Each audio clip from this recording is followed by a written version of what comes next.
ఏ బాటైనా పర్వాలేదంట, సమయంతో సాగటమే మన సింపుల్ సిద్ధాంతం.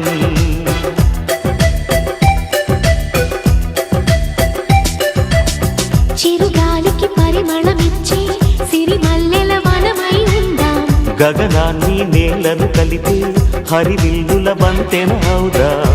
ఆనందం అంటే అర్థం మనమందా, ప్రతి పూట పాటై సాగే హుషారు సరిగమలో. ఎన్నో ఎన్నో రాగాలుండే సంగీతం కాదా, చల్లకి నవ్వుల కేరింత.